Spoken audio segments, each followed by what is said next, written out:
This is a Pyramid One International Network presentation.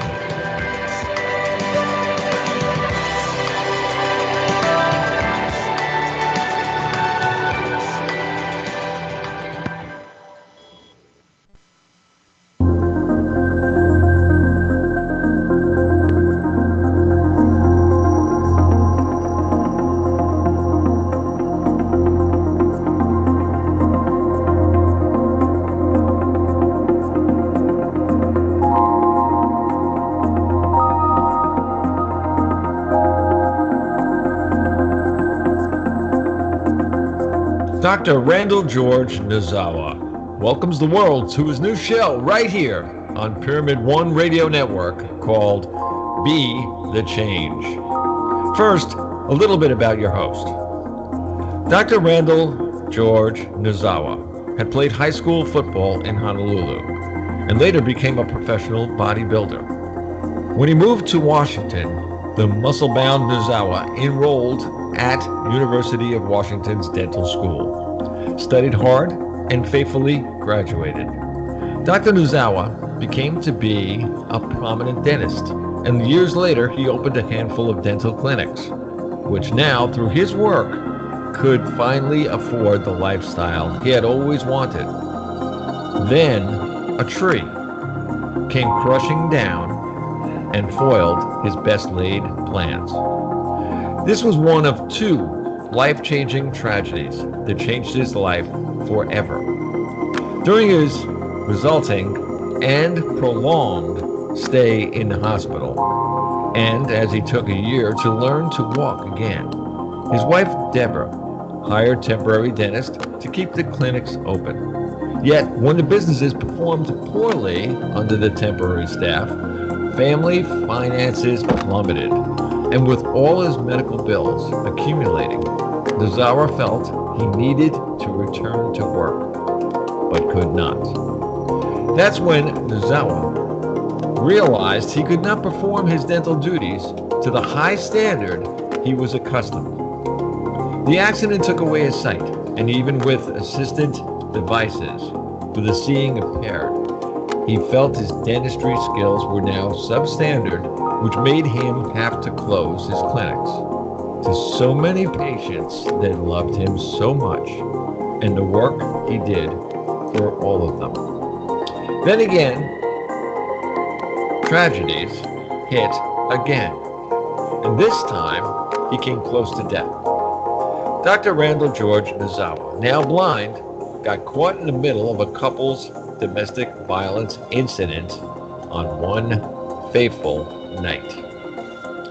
The heat of the domestic violence, Dr. Nozawa was shot in the head from 12 inches away.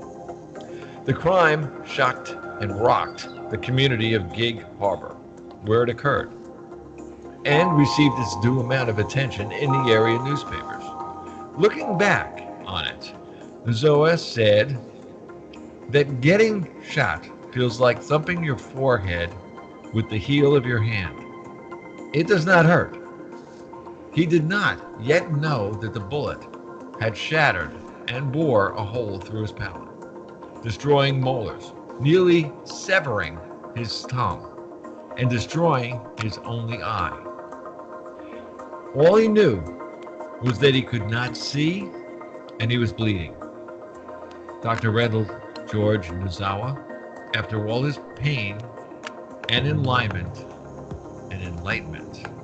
due to near-to-death experiences, now the doctor is here for the world and you, the audience, to learn, listen, and awaken. Some of the subjects he's going to touch on are the 8 pillars of wellness, which are nutrition, mental, emotional, physical, spiritual, relationships with self, others, with the environment, management of toxins, finances, many of the new technological advances that have brought many solutions and conveniences, but also more new problems. And sadly, greed, power, and sex. Food that's no longer fresh from the earth and our water has been hijacked and contaminated by the big agricultural businesses or chemical companies like the ones we know about, and poisoned with herbicides or insecticides and antibiotics, petroleum products stored in chemical leaching plastics filled with illness-causing GMOs and used as a political fodder to control humankind, infecting us with diseases and making us beholden to the pharmaceutical criminal racket. Combine the enormous stresses of earning an income, inactivity because of work requirements, and travel, the toxins building up in our bodies, divine gifted bodies, and sliding further down a sinkhole of hopelessness and helplessness. Humankind is suffering, and dying. Call the doctor today on his shows. Talk to the doctor. Listen to a show that will probably be a #1 daytime listening show on or before the year 2020, I predict. With great respect, it is Pyramid One Worldwide Radio Network's honor to introduce Dr. Randall George Nozawa.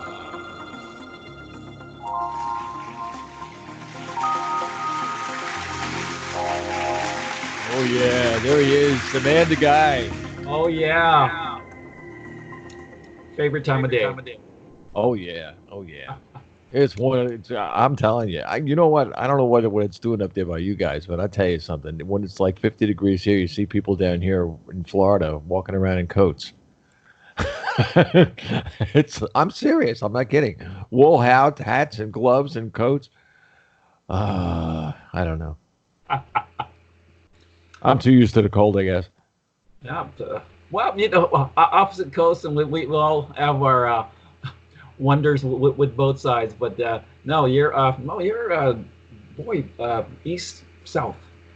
No, and so the weather there is just well, as you know, it's darn pretty awesome. But I guess thanks to climate changes, it's a lot more mild up here. Perhaps maybe that's one of the better things about it. But we have just a great show today and a wonderful guest.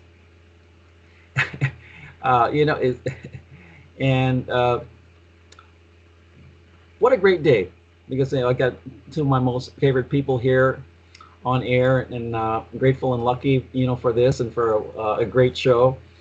And about my guest, friend, also one of my teachers and a mentor, Dr. Stephen T. Busby, is I met him almost 13 years ago, come December next month, and 3 months later, I was shot in the head. And the first one over to visit me, all the way from Eastern Washington, was Dr. Stephen T. Busby. He made that long drive over, and to actually go to the health club that I was working out of, to do some classes, to start a fundraiser for me. And that's the kind of guy he is. He's a doer, and all with liking to you, Bob, and our show. And a lot of folks here on Pyramid One is he's love driven, and that's how he runs his life. And you add to that the analytic thinking, the physical excellence, and his need or craving to teach other people to help make their lives better. That's who he is. And so I'm just so grateful, one, to have him as a friend, but to have him on the show. And it's this Pyramid One. You're gonna really enjoy this show, because this is one special person here, and his type of leadership, his person, his caring, makes our world just a tad better. Dr. Stephen T. Busby, welcome. Thank you, Randall. What kind words. Thank you very much. Hello, Bob.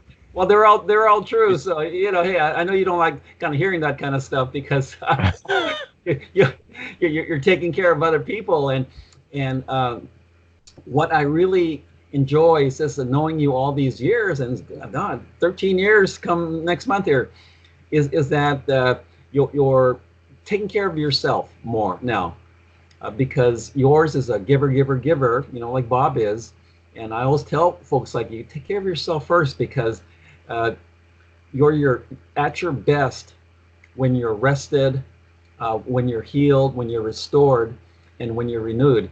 And so I'm glad you're doing that now. But so the audience knows what Dr. Busby does for his career is just one of those kind of things where you just shake your head and go, wow, that's really awesome, kind of deal.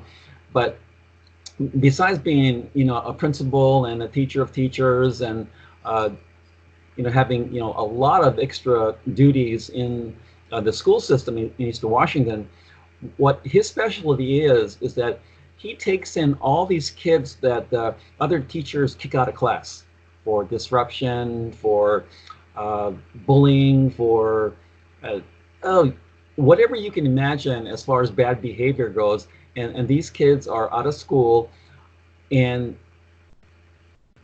the Dr. Busby program is the last stop before total expulsion or going to jail.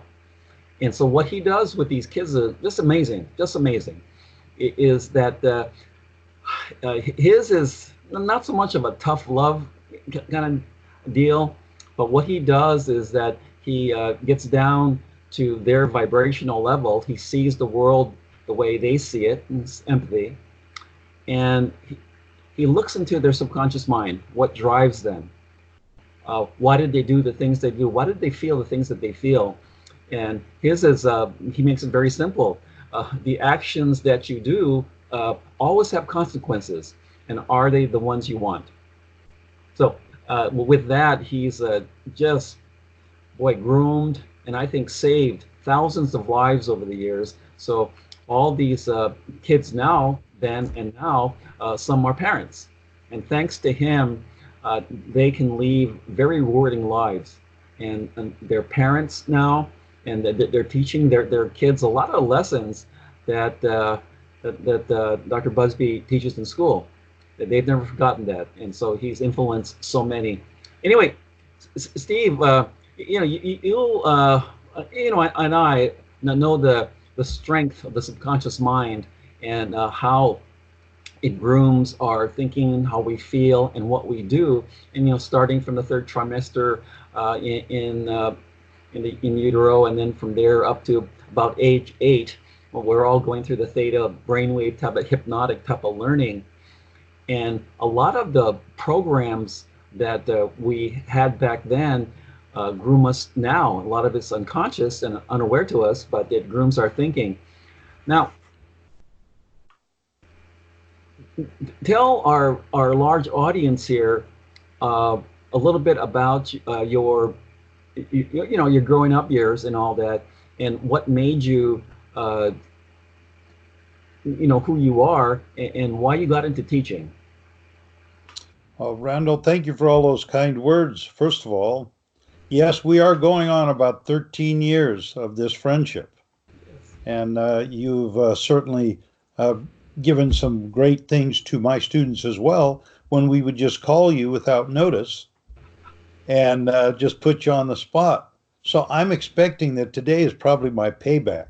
Oh gosh, yeah. That's what's going to be coming from you. So I'm my guard is down and I'm ready. let me see. To put it in brief, at 70, there's an awful lot to tell. And as you know, I don't have a bucket list. I have a living large list, and that's how I choose to live. Gas to the floor. And so in the beginning, I just found out about a year ago or a year and a half ago that the first 2 years of my life, I was actually taken care of by a family in California.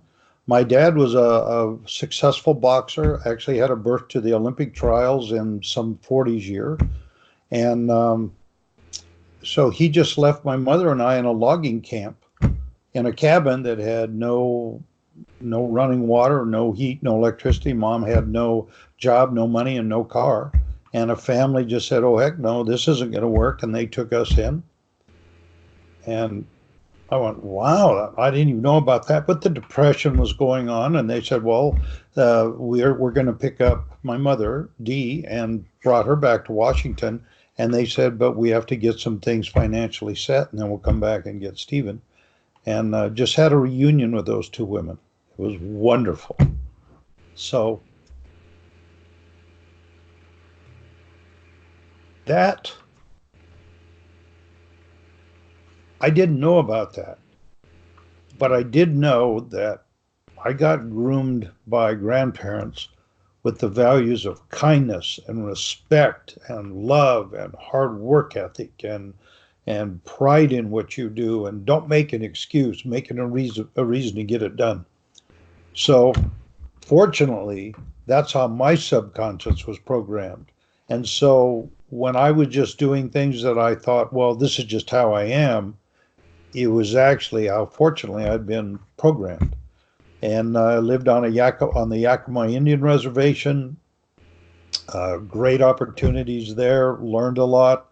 We didn't have prejudice in our school. There were all kinds of nationalities, just everybody was a person. I was taught that what you are inside is more important than the color of your skin. So that sensitized me a bit too. So from that childhood, I was my mom, I didn't have my dad around. Mom wanted to make sure that I still was active, and so she pushed me to do sports, and I had some success in different areas and was an AAU diving champion, and that helped me get partial scholarship to go to college. I was very active in student government. I had everybody I thought was my best friend, and I treated them that way. And when I got out of high school, I got some crude lessons where I found out that wasn't true and got some pretty good scars. But you did make mention of something that really, really struck home, and that is that we actually are just, in a way, brainwashed, and we have no mental tools to defend ourselves. And now those become seeds stuck in our head from which we grow our own plants afterwards. And actually, about half of all the natural responses we have by the time we're about 4 years old, because we don't have any defense. Then later we start thinking, and then we start throwing some things out, adding some new things. So then I went on to college. I was a springboard diver there, studied in some martial arts. Wasn't sure what I wanted to do, but I kept coming back to education, to teach. And then when I got out of college, I put my college degree off to the side and said I never want to look back at my life and say I wish I would have. I wanted to play music, so I worked as a farmer's helper. And they're up at dark and working until dark out in the dirt, me and my dog and shovel and pickup, and playing music and doing many other very, very physical, demanding jobs. But I just wanted to play music, and then had many careers, many successful businesses. But the most enjoyment was coaching other people and helping other people. And as you were talking about vibration, that vibration seems to draw the people that need that. And I'm a fierce, fierce competitor when I'm competing, but then I'm just a laid back guy when I'm not. And one of my biggest accomplishments was when I was 37 and 38 years old. I was in 15 events with the United States Karate Federation, and I won I was in 15 events and I won 11 gold and 4 silver. And yeah, I was working out about 3 hours a day, 5 days a week. And even at that age, I didn't even drink a swallow of wine with dinner or any alcohol. I just was a totally committed competitor. And now I'm competing against the street for children. And that's what I do. And it's just the natural thing. I don't have a job. It's what I go do. It's how I'm wired. No, it's like I said, since I've known you, and it's been a lot of years here. But what strikes me is that yours is you're a teacher, okay, but you're way more than that, because the lessons that you teach are way beyond the math, science, in English and things like that. You teach these young people how to live, how to love themselves, and how to view the world through that lens. You give them a chance at life, because when it comes down to when you look at it just pragmatically, these kids are what other teachers don't want to be around, but you do. And once you tell everybody, why that is, because these just having taught given a few lessons in some of your classes here, is that these are some tough kids and all that, but some are abused and badly abused, and a lot of them living in poverty and afraid to go home. Other than coming to school and to you, where they get love plus direction, it's a tough place for them, because they don't really have a home except for school and Yep. Dr. Stephen T. Busby's classroom. So can you speak on that for a minute? Well, Randall, I am not the pinnacle. I'm part of a team of players that are committed to finding these kids' buttons. Because if I was raised like them, I would be just like them, is my attitude. So currently, I'm in a school district that I think it was the year before I came there, 8 years ago, that they were graduating only 48% of their seniors. Wow. Now we are the highest graduating rate in the entire valley, up and down the valley. We graduate about 92%, I believe it is, of our students. So I'm a piece, and my piece is that I've been blessed with so many great mentors and situations. And as Bob knows, having been a musician that's played all over the world, if you don't understand life in the street, you'll get it around the music circle, because every possible benefit and joy is there, and about every possible negative thing that could totally take you down to zero is presented to you by somebody who just wants to be next to the star. Like, I was as big a star as Bob. I mean, he was entertaining a stadium of 64,000 people. I don't know if you know that.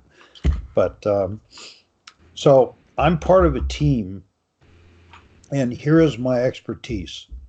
Because I was in the middle of sometimes the cesspool of life in the music circles and some of the people's, I got to really see it and feel it.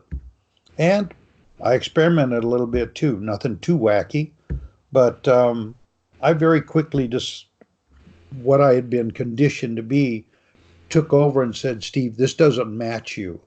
And then very soon thereafter, I was always told, when we would go set up our equipment at the next place we were going to play, they would say, yeah, we're going to have a party and you guys come over. And then they look at me and go, oh, that's right, except you're the jock that plays music. Because I'd be off snow skiing and water skiing and playing racquetball, and some of the other fellows wouldn't be doing that. And does that sound familiar? Yeah. See, now we're having a private conversation with no words, Bob and I. Yeah, So really. to get to the point of your question, Randall, I have been so blessed with great mentors and professional people and real life challenges that when these students come in, and I'm such a fierce competitor, I just say, I'm going to be the guy that finds your button. I'm going to be the guy. So I recognize what they come in with.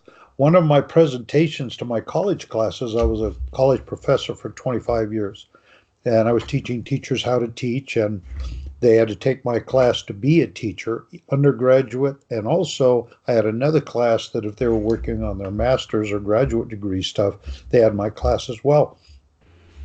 And the visual for you is one of my presentations was to grab a garbage can and step outside the door, come walking in, just slam the door as hard as I could. One time some stuff even fell off the wall. And I would say, this is how your students show up. And until you can weed through this, they're not going to learn anything. Just like you have to, what's the first thing we have to teach a student? Teach them how to listen. You can have great lesson plans, but if they're not listening to you, nothing. So I just pick them up, as you said perfectly. I just pick them up where they come in, and I see where they are. And I go as far as, if they don't know how to add, I actually wrote a math program that I use for people that are in high school that don't know how to add and subtract and multiply and divide. And it's a nice, easy progression. And we have a chart that they can see they're making progress. And I just say, I don't care where you are. I'll just pick you up where you are, because I look at it. If you don't know it, it's my responsibility to teach it to you, not beat you up because you don't know it. So that's what makes me respected by them. And the compliments they say is, Mr. Busby, you're chill. And I understand that that's like the olden days is, hey, you're cool. So Yeah. now I guess I'm colder than that. Now I'm chilled. I want to be frozen. No, why I asked is that you're heading toward the end of your educational career, and that you're going to be embarking on not teaching kids or youth anymore, but business people, organizations, and businesses and all. And you already helped me a lot with my business, especially with marketing. You seem to have a head for that kind of stuff. But by listening to you talk and what your philosophies are, and what you're doing with all these kids who see life through their lens, and and you helping them to find themselves and to be their best selves, is that as you've done with my business here, I know that you help others in your community with their business. So what are your plans now to transition from the educational system to be a business coach and helping small and large organizations to fulfill their personal destinies and to grow their companies? But what's your intention there? I see myself still driving to the brick and mortar school the remainder of this year and all of next year, and maybe a year after that, because it's not a job, it's not work. I go there and I just do what I do. I'm respected for what I know and what I do. I love the people I work with. Great team. So you talk about me coaching, business, and so on. Whoops. Excuse me, Randall.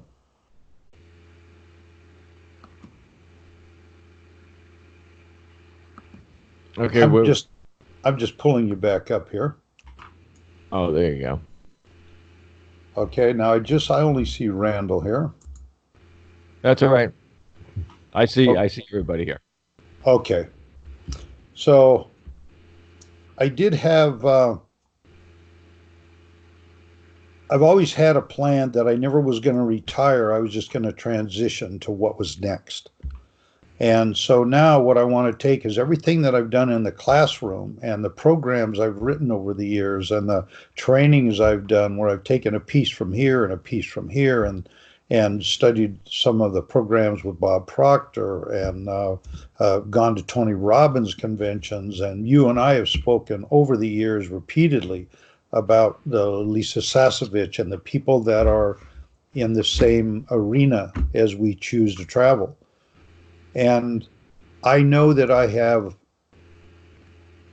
for sure, systems that will help parents that are struggling with their students in school, because I've been in it for 25 years at the college level and 28 years now at the public school level. I've been in private schools where everybody had to be Native American to attend.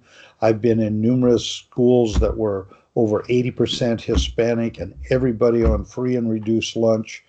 I had an alternative school that I started and ran for 10 years in Mapton, Washington. There were just wonderful people there. And these students that supposedly were going to be the misfits turned out to be just absolutely great kids. Absolutely great.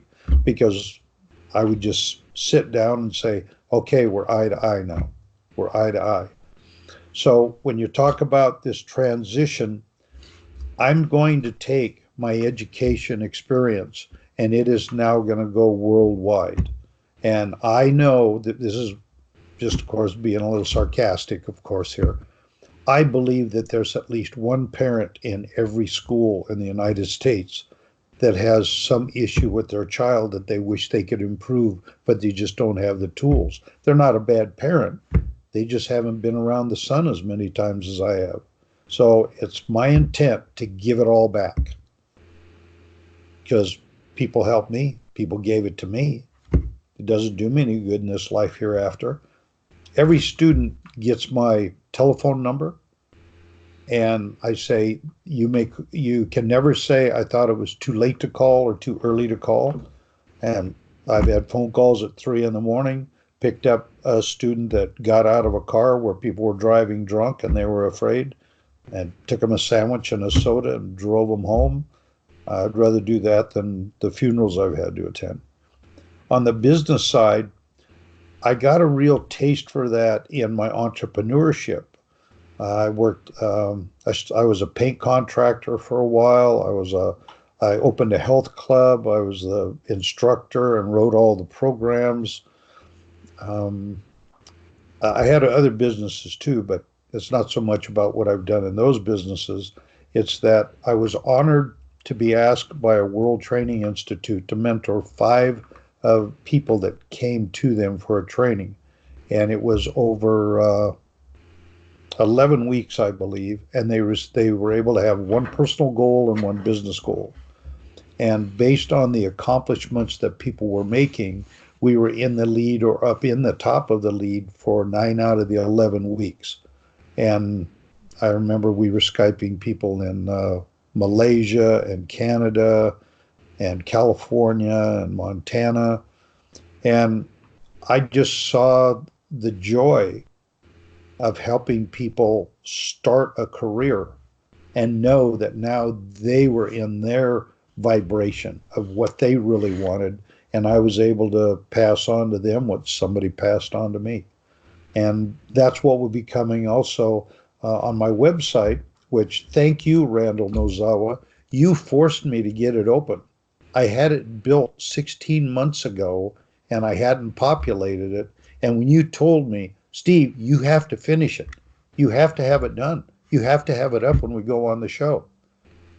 And it's interesting having somebody do that to me when I'm doing that to people all the time. I forgot what it felt to have somebody pushing me. So I want to thank you, Randall. Thanks to you that busbynow.com is now live. And matter of fact, there's reference to you on the website, my friend. Yeah, there is. That's it. It's a great site, and you recited it to me, and with all the visuals. So, and it just the site just reminds me of you, with its creativity, organization, and its heart that speaks from it. And so I encourage everyone to go to that site, and whether you're parent, student, business person, there's a lot to learn there, because the guys just got skills. and some is learned, some is innate, but he's got skills to help you, whether it's in some kind of performance, physical performance, whether it's in academia, or whether you're at that business level, and you need to work with as a team, which Dr. Busby already said is very important, and there's common goals here, but it comes together when everybody works together and they know what the outcome needs to be. Now, Steve, when I look at our educational system in our country here, and in most places of the world, people that are not from this country, they want to come here to go to college, and I find that a lot of youth don't want to do that anymore. And within the educational system itself, I just noticed that there's a lot of rules and systems that really are not adequate. They don't lead to great results for the students, but more I think stress that's put on teachers. How would you change our educational system here in our country, where it benefits the students most, plus gives the teachers some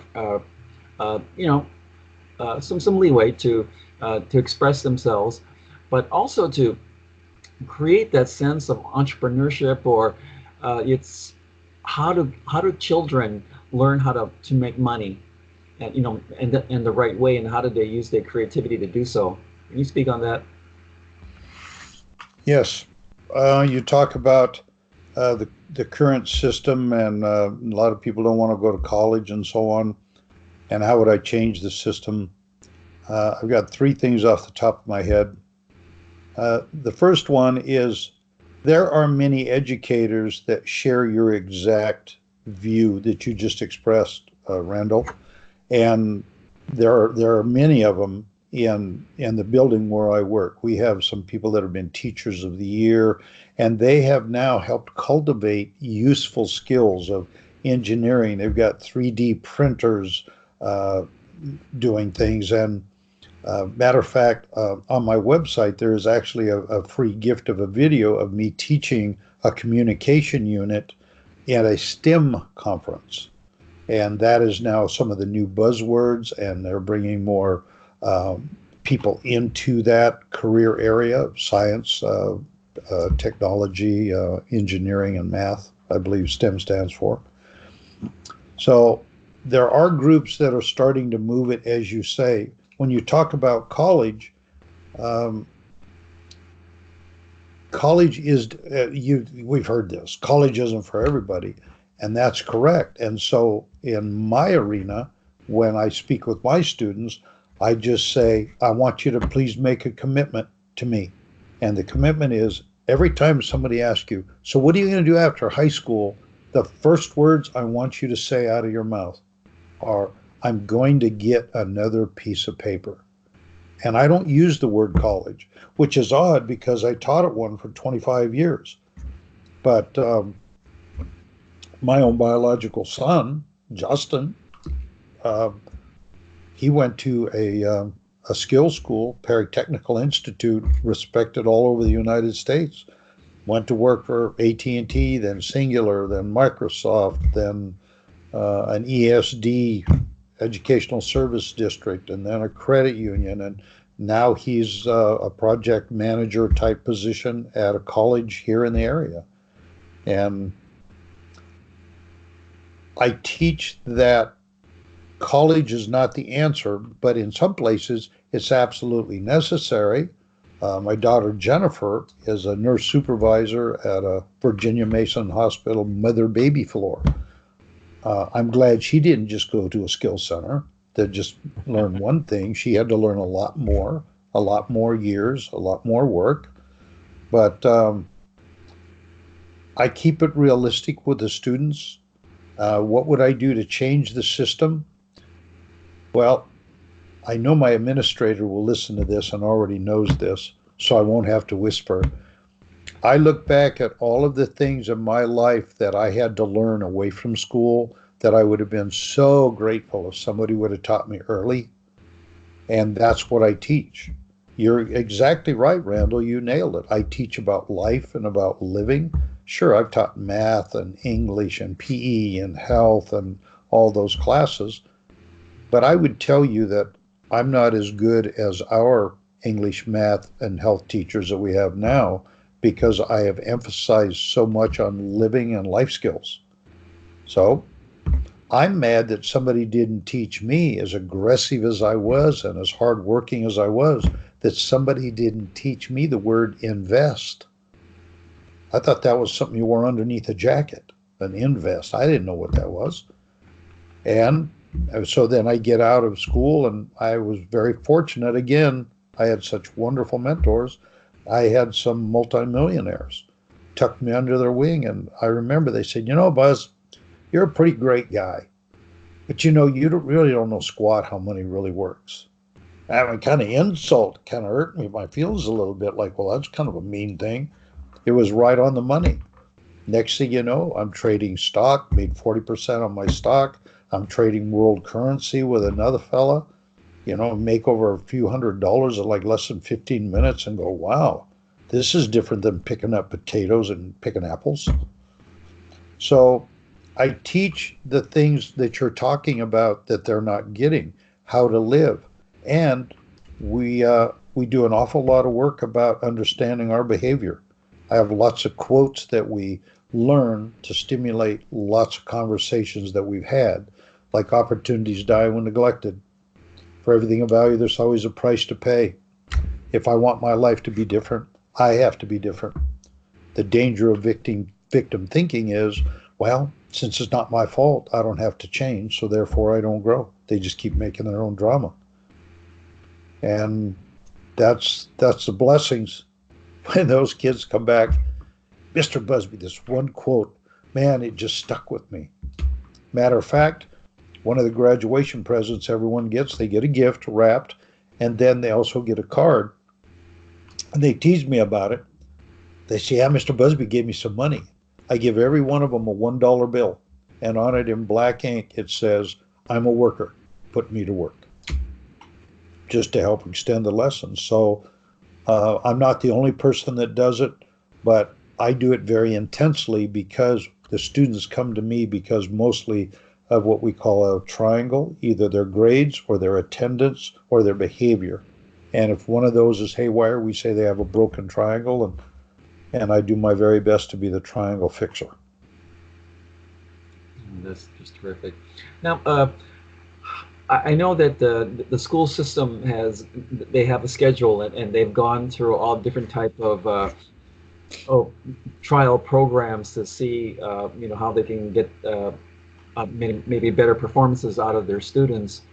And it seems like when the programs are implemented, there's a different perception of it by both student and teacher, and which means that if you're a teacher, I'm not saying all, that they want to be able to have their students score well on these new systems or new programs, but really the kids aren't learning much of anything. Now, what can you do? What do you suggest for educational programs? I mean, just total life, full spectrum kind of programs that allow the student to really learn. And yes, I know there's time constrictions, per class day, but how do you modify the school curriculum where there are more life skills taught by each class or each teacher in there that relates to the topic that's being taught? One of the things that we are doing in our district in Sunnyside, Washington, is they have created a schedule that has an advisory on 1 day a week. It's on Wednesday. And there are specific lessons that have been constructed that go out to all the advisory teachers. They say, today we're going to hit on this. And so we actually have a unit section set aside that says, all righty, you're not going to be learning how to figure the area of a triangle during this time period. This is advisory, and there are specific lessons that do exactly what you're talking about. Then, if we have students that are really on the edge, and usually they refer to me in the district as the guy that handles the bottom 10%. And we have over 2,000 students in our high school. And when they come to me, I'm about 80% behavior. And then I'll do some other academic things. But I'm not there to teach them math. I'm there to present them back to the class so that they can learn from our excellent teachers that we already have teaching math and science and so on. So that's one way, is you have to build it in there. The bonus is, just this week, I read in our local newspaper that there are now other ways to get a diploma, and it was talking about dropping off some of the tests. And I'm like many educators. I go, well, here comes another test. Is it going to be the same thing, only different? And there's all these new ideas. For me, I'm more of a life is based on results, often harsh but always fair. That came from Clemmer and Associates, a place of great training for me. And how about these programs that are producing the most proficient math people? At one time, I used to carpool with a gentleman who actually got his master's in mathematics. And at that time, he said Singapore math was producing some of the very best math students. And I said, why is that? And he says, because they teach deep, not wide. Meaning, instead of today, I'm going to teach you some geometry with triangles. Okay, and now tomorrow, now we're going to be grafting quadratic equations. And then, all right, now we're going to be dividing percent. As my understanding was, Singapore math would take division, and you would divide everything in the world. Liters, meters, grams, feet, money, time, and they would just drive it deep until you had it. Then they'd go to a different one. I just say, if we had to create a championship team in the world to compete against other living civilizations on other planets for control of the entire universe, wouldn't we go to the places that had the very best and say, well, let's just copy that? It's working. Look at the results. Because life based on results, often harsh, but it's always fair. No, what you're describing is modeling, and that's one of the best ways to learn. And can you speak on this too? Because it's those times that I got to speak in front of your classes, some of these questions came up that one, I was stunned, and I had to kind of think quickly. But parents, you're getting even today, Randall. Yes, I am. Well, because when I think of you, just a dear friend, is that I see these kids coming to class because you're not only when they come to class, your class, is that they feel like they're trusted, they feel like they're honored, and they know that they can trust you. And what I find with a lot of these parents here is that, I'm probably not as kind as you, but they're not skilled to be parents, and a lot of them are that they either let their past, their subconscious past, or their egos guide them, and they get into the selfishness, the drugs, the booze, if they get unemployed, then they remain unemployed, and they're okay with that, and they end up choosing themselves over their children, and sometimes there's a lot of physical abuse, but also a lot of mental emotional abuse. What would your suggestion be to help lift up or guide these parents so they can actually be good parents? Randall, that's an excellent observation when you referred to the parents bring some luggage from their own life. And here, this is I'll just touch on this. There's more about this on my website, but oftentimes we feel that I'm making all these decisions, but then we actually realize when we become more knowledgeable about how our subconscious works and how it's been programmed, that we're not even making the decisions. It's stuff that's already been burnt in there, and we filed it now under, well, this is how I am. Well, if we were more honest, we'd say, well, this is how I've been programmed, and so I believe it, and I haven't accepted yet that I have the ability to choose and change and improve and grow and let some things go. Isn't it interesting that we have to have a dog license technically, but there isn't any requirement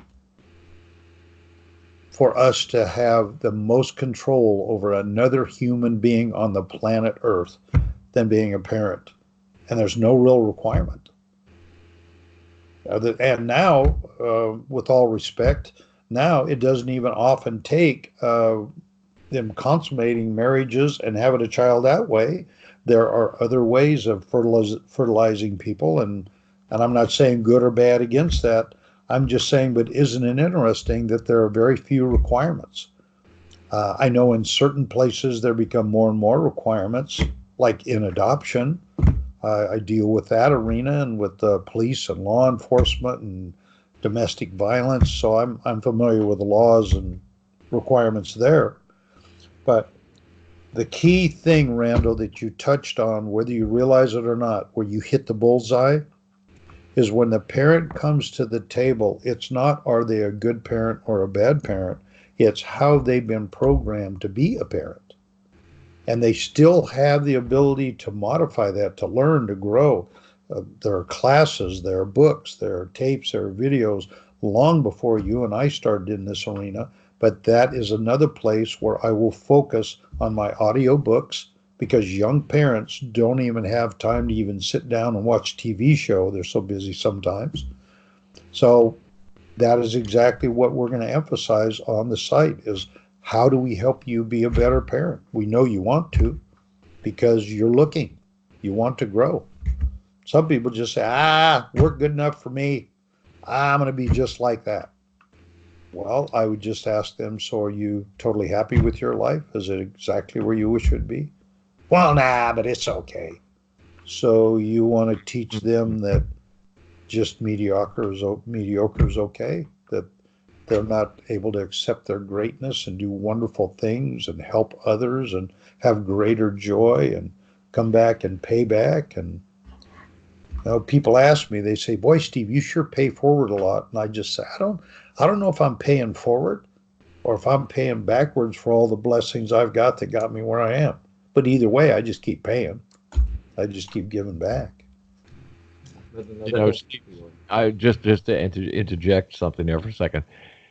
There are parents that I've talked to also, and it's funny. Sometimes they carry the luggage from their their rearing into them caring for their own kids, and they say, "Well, my mother said, or my father said, or my grandfather said, and this and that." And I turned around to them. I said, "What? You know what you do?" I said, "Do you ever play like on those the cellulose slates when you were a kid? The one with the black back, and they had a little cellulose over it, and you could write on it. And when you wanted to get rid of it, you just lift up the thing, and everything disappears." Yes. Well, that's what you have to do right now with what you're doing in your life. Pick it up, put it down, and start writing. And the person turned around. They were like, for 5 minutes, they were sitting there going, and I said, don't give me any baloney. Just take a walk. I say, when you're satisfied with what I say, come on back. Within an hour, I got a phone call. They said, "You're nuts, but you're right." Oh. I was like, okay, it's like, what did I do? So, and that was only one instance. I mean, you do it all the time. I mean, this was just one thing in that I saw something that was so wrong. I just couldn't keep my mouth shut anymore. Well, I'm glad you chimed in. No, see, because what I've noticed is that with the way you roll and the way you run things, is that you got these kids that come to school for that short period of time, and they're safe, and they feel loved, and yep. they know that they can trust you. And now school ends and they've got to go home.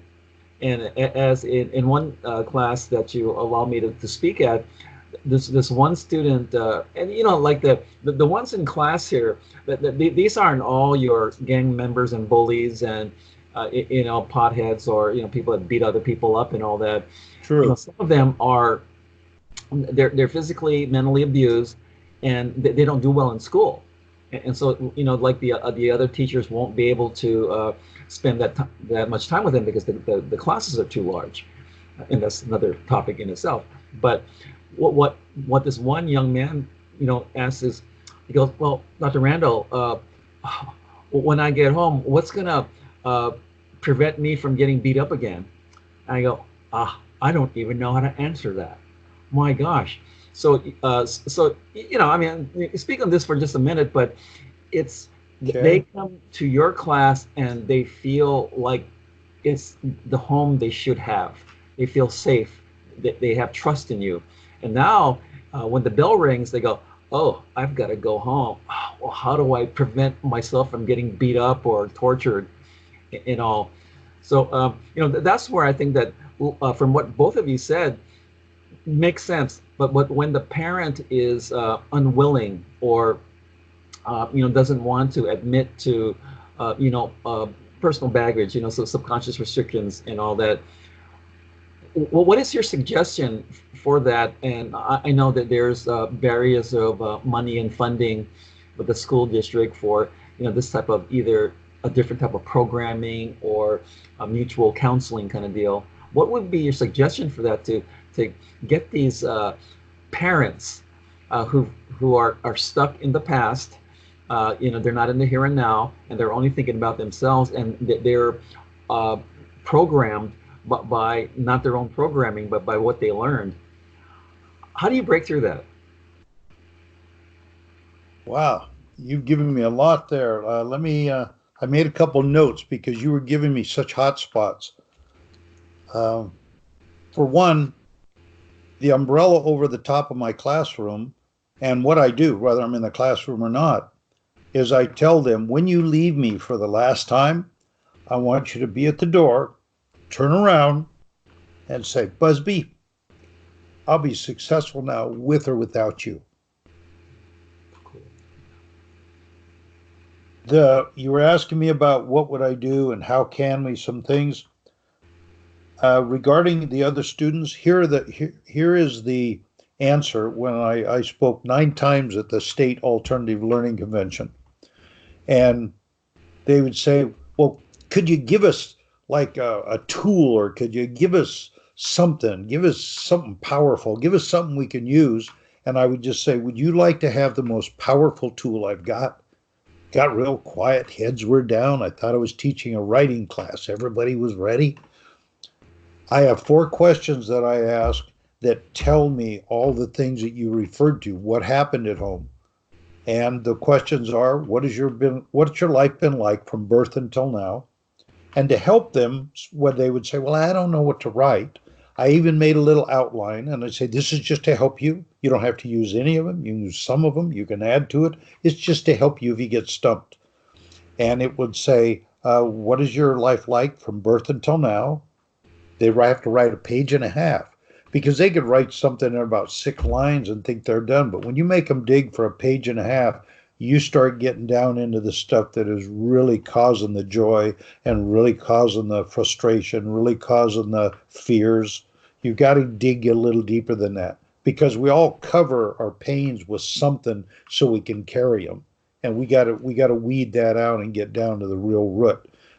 Then next is, what is your life like right now? Are you on probation? Are you living at home? Are you couch jumping, as we say, living with one friend at a time? Are you pregnant? Or what is going on? Are you on probation? Then what do you want your future to look like? And we talk about visualization a lot. So I don't want them to tell me what it's going to be like. I want them to tell me what it's going to look like. I want them to start digging in and making that visual. So that's just a little subtle help to move it up to the next level. And then the most powerful question probably is the last one. I say, now, everything you wrote in how you want your future to look, What are you going to do to make that happen? Because one of the things that I get teased about by my students in a great way is I just say, it's always going to be based on what you do. Because if it's not based on what you do, then the only people that get all the help are the people that are the best storytellers. I'm gonna do this. I'm gonna do this. Oh yeah, I'm gonna do this. Yeah, pretty. Oh yeah, and then after that, I'm gonna do this. But then they never do anything. So I want to motivate them to say, and this is the action I'm going to take. Tony Robbins, I love the guy. One of his quotes is when he's asked, well, Tony, what's one thing you could tell everybody? And he says, well, the difference between successful people and unsuccessful people is successful people take action. I got no argument. Drop the mic. That's true. Another thing at our school about helping these students weed out of what they're going through, we have a mental health specialist. We have a drug specialist. We have a drug intervention specialist who's a great guy also. We have a social worker, a gentleman who actually worked for me or did his internship with me for a year when he was working on his master's at another alternative school. And to my knowledge, it was his voice that got this school district saying, hey, we want this guy over here, and why I made the transfer. So we have a list of people to address this stuff. And the bonus is it's driven by us wanting to have better academic success. And the great thing is there's some place where there are numbers that track how is your performance doing with your students. Well, to do better with our students, we have to do better with our students. So we have more people interacting. We have that advisory. We have a slew of people. We have one group of people called Attendance Matters, and that's what they do. Have a vice principal every once in a while, a certain day. He walks around to a class that's had everybody there on time. And I think it's every day for the week. I'm not sure. He walks in and everybody gets donuts. So we're making it a student-friendly environment. They've created a great culture. Everybody, I think, wants to belong to something bigger than themselves. And we've created a great culture there. Grizzly power, now it's protect the grizzly, what is it, the grizzly cave? Or, well, I'm going to get it when I get back to school, won't I? So, they will, yeah. One of the things that, Randall, that I'll just say, you talk about kids saying, I got to go home and I'm going to get beat up and so on. The neat thing about once I get this openness with the kids and they know that I really genuinely care about them, but here's the line, and Mr. Busby will not back up 1 inch because I don't want to be an enabler. I want to be a comfortable place where we can grow. Because if I just make them feel all warm and fuzzy and happy, and then I turn them out into the world as damaged as they are, they'll get chewed up in a minute. I mean, I will set them up for harm. So they know that, man, Busby, man, he can be meaner than a drill sergeant. But, man, he just loves you. And I have guys come in and hug me and, hey, Mr. Busby, how you doing? And I have girls come in, side hugs, and some they're not comfortable with that. We just shake hands. And they share, I know that what I want to be the impression to them, I know it's working when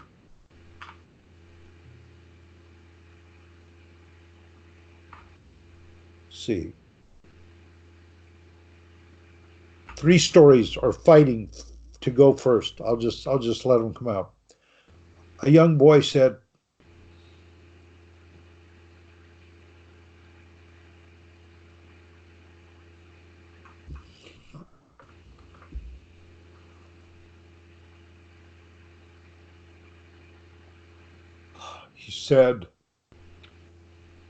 Mr. Busby,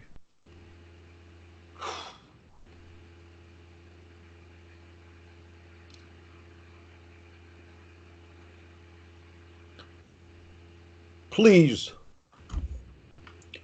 don't yell at me. because that's what my stepdad does when he sits on my chest and and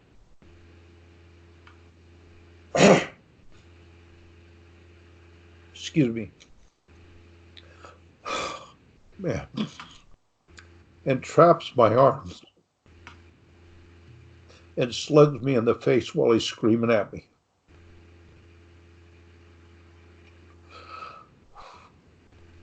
You know what? While you're talking, now just think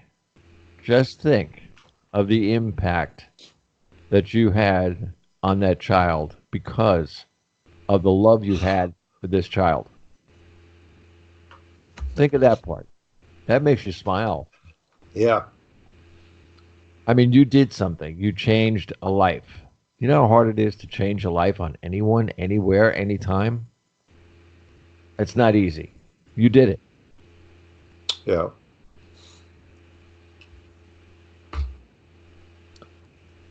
And I can't even give you an estimate of how many female students that were sent to me because their behavior was so erratic. I can't tell you how many of them told me within the first 2 visits with me about sexual transgressions being done to them. And there has become, excuse me a second, there's become a trusting level where they know this guy is different. And I make accommodations because you know what? You can say they're seniors and they're driving cars and many are having sex already and not married and, you know, all the things that happen on the planet Earth. My attitude is they're still children. Right. They're just children. And, you know, Bob, we were talking, Randall, we've talked about this. The frontal part of the frontal lobe in the brain that handles that, I'll think ahead of what could happen later. I mean, sometimes not even developed till they're 18-ish or depending on the maturity of the people. But I remember a young lady would always come in tardy. And I'd notice often that her hair was wet. And then I'd notice that about second period, she'd start nodding off. This is when I had a school where they stayed with me all day. One day I happened to notice a pickup going by with her in the back of it with her other siblings, and they'd been out cutting asparagus in this agricultural area where I grew up. So I remember one day she was just nodding out, and I had a one room off of our classroom that we'd converted to a library. And we had these carpet squares that we would use for some of the exercise things that I would do inside the building for padding. And I just had her and I think another student go in there, lay under a desk and make a pillow out of the carpet and get caught up on sleep because she'd been up out in the dark with a light on her head or car lights down at the end of the asparagus field. And I just treat them like I want to be treated. That's what my grandfather taught me. Treat people the way you want to be treated. Hey, if I'm doing the best I can, please don't beat me up for what I'm not doing. Hey, give me a hand here. Give me a little break. Give me a little support. You can see I'm about drained. So, as long as you deal with any business that has people, you're going to have different levels of quality of people. And teaching is no different. I mean, we've had some quality of people that have gotten national recognitions for things they've done with students that are inappropriate. Well, that doesn't mean we're all like that. I know more people that are not like that. So the system is not perfect for sure. The bonus is Randall, just like the energy you have, and just like the energy that I have, there are a lot of us who are saying, so we don't like what we see. What can we do? And there are new things coming along all the time. Many people are starting to homeschool because there are some wonderful programs. I mean, look at the Bill Gates and the program called Khan Academy. It is a wonderful place. It's like having a professor 24 hours a day, 7 days a week. And it's a computer program where they can go in and study math and so on. And they're getting more and more sources to eliminate places where certain districts have low achieving and so on. This is just an opinion. When we started all the state testing, first of all, it was reading and writing, and everybody had to pass that. And it appeared to me that districts kind of got in a panic and, oh my, we have to really make sure we do well there. And, oh, this is how we'll be judged. I mean, they were dropping classes like PE and music. You can look at research from here to the moon and see that people involved in music almost always have better achievement on average, better averages, better adjustability, definitely better in math, because as Bob and you and I know, reading music is nothing but a bunch of fractions with symbols. Yep. So then some of the math classes started suffering because everybody was English and reading and writing. And we did really well. And well, now if you were going to graduate from Washington State, you have to have reading, writing, math, and science. I think it was a biology, I'm not sure. So now we're starting to get that evened out. But I'll just fall back on my attitude. My attitude is, what program in the United States is producing the very top results?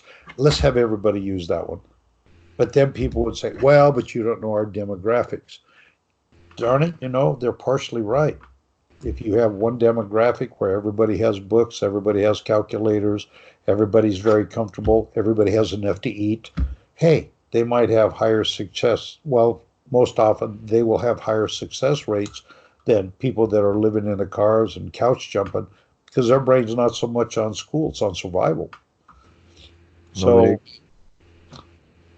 Randall, Yeah. we're gonna butt this up, but both of you guys, last words. Now, Stephen, you were gonna finish.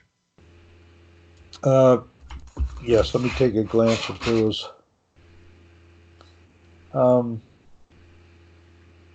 Okay, I covered everything from Randall's question and a little bit more. I want to tell you that I'm extremely grateful for this. Randall, you motivate me. You pushed me to get that website open. You pushed me. You got even with every time I'd call you on the spot and say, here, Randall, here's a class. There's this many kids. Talk to them. I don't care. Tell them what you want to tell them. Now we're even. You put me on point, on blast, as they say to the world. I just had you in a classroom. You really got even. Bob, it's been a pleasure getting to meet you and chat with you and share some of our music stories. And I certainly respect what I see you're doing here. And this has truly been a privilege for me. I would ask people to maybe check out, or not maybe, please check out Busby Now, B-U-S-B-Y, busbynow.com. And on there, you will see a book that Randall wrote unsolicited by me that will direct you to his website that will tell you a lot about me from his experience over the 10 years. And Randall and I are here to help you, and Bob is one of our main vehicles. So I'm very grateful. Thank you both. I just want to lay this on you, Doctor. You will be back. You got to come back. I mean, we have to do this some more. I mean, this has got to go into. I mean, who knows? You can bring some of the people that you work with, and that we'll get them. I'll Skype them on too. We'll put a whole group in here.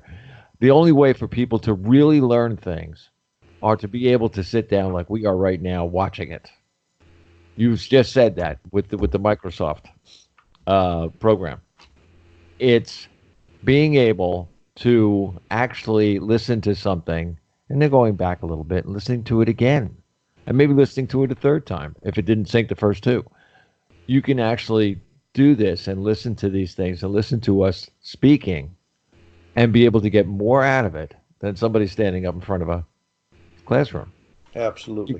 You can't review what's a rewind the guy that's in the classroom. But on here, we are telling you, we are talking to you, we are looking at you, you are looking at us. And 99% of the time, the person is not going to take their face off the screen. They're going to watch it. And that's what you want. Dr. Nozawa. Go ahead. Okay, let's button this up. But one, I'm just extra grateful, not only just every day, but for moments like this. And I get to have a show like this, and thanks to Bob Charles. And I get to hang around him and around my very dear friend, Dr. Steve Busby, because, both of you, you all lead with unconditional love. And, it sounds kind of, maybe kind of strange and all that, but the one is a wonderful business principle, and it's the only way to live. And both of you live that, and that comes from your hearts, and you find ways strategically to make it happen. But the world looks differently coming out of the lens of unconditional love, and both of you do that. And Dr. Busby, thank you so much for being just a dear friend and my teacher and mentor, and what you do for so many of these parents and children out there, because that's our world. And thank you for that, for extending your heart. You're welcome, Randall. Randall, what's your website? Oh, please find out more about me at drrandallgeorge.com, Dr. Randall with the 2 L's, drrandallgeorge.com, or email me at mirabelle.nozawa@gmail.com, mirabelle.nozawa@gmail.com, or you can just go look up the Bob Charles and send him something and he'll get it to me. It's just a pleasure. Just a pleasure. Yeah. Anybody, anyone, anywhere, anytime, any planet. How's that one? Any planet. All you have to do is write Bob Charles Show at live.com. Just say on your email, I saw this show with these people. Could you send me information? And I will send you right to them. No problem whatsoever. So, hey, I'm a conduit. You are the listeners who are going to do what? You will learn here, today, now. Guys, you were awesome. Thank you. Amen. Good night. And until that time, I want to tell everybody, hey, listen, there's only one place in the entire world that you can learn, and it's within you. But let us guide you. We can do that. God bless y'all. Bob Charles.